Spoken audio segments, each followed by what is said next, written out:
안녕하세요. 이건용 건축사입니다. 사실 소송까지 가게 되면은 변호사까지 개입을 하기 때문에 그때 이제 계약서를 꼼꼼히 이제 살펴보고 업무에 있어서 좋은 방향은 원만하게 잘 끝나고 서로가 합의하는 게 제일 좋습니다. 이제 그러다 보면 계약서를 잘 쓰고 서로가 잘 합의해야만 원만하게 잘 끝날 수 있다. 이런 부분을 좀 말씀을 드리고요.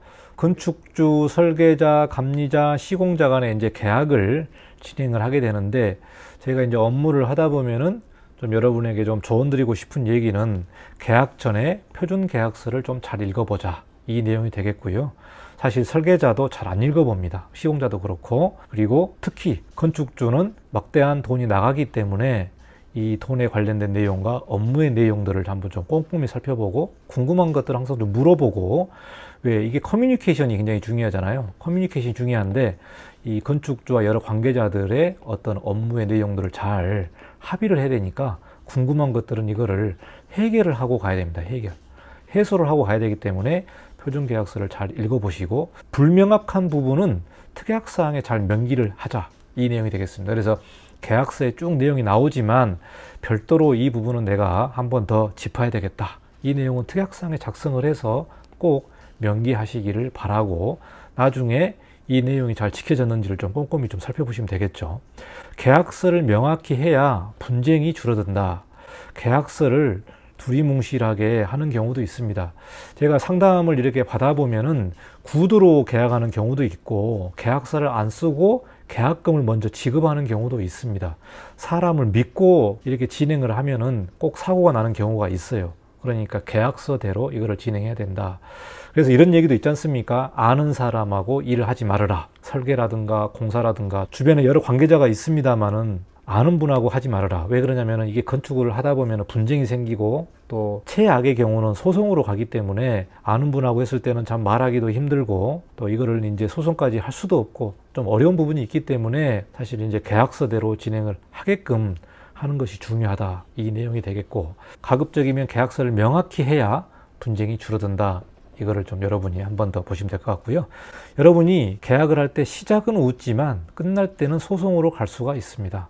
계약을 할 때는 서로가 밥 먹고 술 먹고 아주 나이스하게 웃고 시작하지만은 마지막에는 소송으로 갈 수가 있다. 이걸 여러분이 좀 염두를 하시고요. 서류는 남지만은 기억은 서로가 틀립니다. 왜 그러냐? 공사 기간이 최소 5개월, 6개월 좀 프로젝트가 좀 큰 건물들은 1년, 2년, 3년 이렇게 가잖아요. 규모가 6층 정도 되는 규모는 제가 보면 한 10개월에서 한 12개월 정도 가는 그런 프로젝트도 있었습니다. 그래서 1년이 가는 프로젝트도 있기 때문에 서로가 구두상에 합의를 하고 이렇게 약속을 해도 기억은 서로가 틀립니다.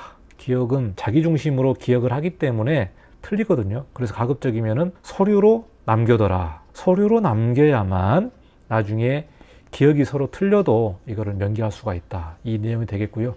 시공자 역시 계약 당시 했었던 그 내용과 나중에 뭐 착공도서라든가 굴토심의를 받고 굴토심의에 대한 조건들이 막 바뀌어져서 견적 당시 했었던 이 견적 금액과 나중에 새롭게 추가되는 이런 금액들이 발생할 수 있잖아요.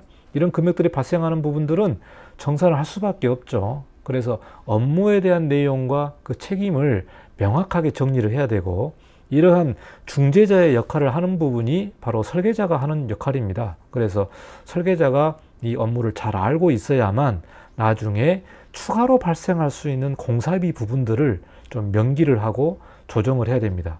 이게 추가비로 건축주와 시공자 간의 다툼이 생깁니다.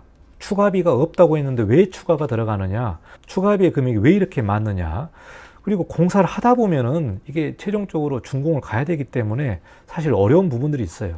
이제 분쟁에 관련된 내용들이 이제 나오게 되는데 여기서 우리가 최대한 싸우지 않으려면 첫 단추, 계약전에서 분쟁거리를 최소화시켜야 된다. 그래서 서로가 이 소통을 해야 되고 이거를 서류로 남겨놔야 되고 나중에 추가될 수 있는 이 공사비 부분은 잘 계약서 쓰기 전에 미리 합의를 하셔야 된다는 부분이 되겠습니다.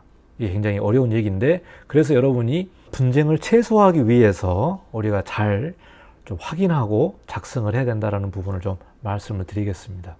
이 부분을 제가 이제 건축 실무 교육 때 내용을 좀 쭉 한번 좀 분쟁 사례를 가지고 좀 설명을 드리면 아주 많은 일들, 또 시공자들이 워낙 또 영세한 부분이기 때문에 계약서도 안 쓰고 두리뭉실하게 서로가 믿고 이렇게 가다 보면 나중에 사고가 나서 그때야 계약서를 뒤져보고 소송을 준비하는 그런 경우가 있어서요. 여러 가지 상황에 잘 대비를 하셔야 될 것 같습니다. 세상이 급격하게 변하고 있습니다. 많은 정보가 지금 이제 오픈되고 있고 업무에 대한 내용도 다 공유를 하고 있기 때문에 이 시공자라든가 건축주분들도 계약에 맞게 잘 해야만 나중에 원활하게 업무를 끝날 수가 있다. 서류에 맞게 또 계약에 맞게 잘 처리해야만 이런 분쟁이 없다는 것을 좀 다시 한번 좀 말씀드리고 마치도록 하겠습니다. 자, 여기까지 이관영 건축사였습니다. 감사합니다.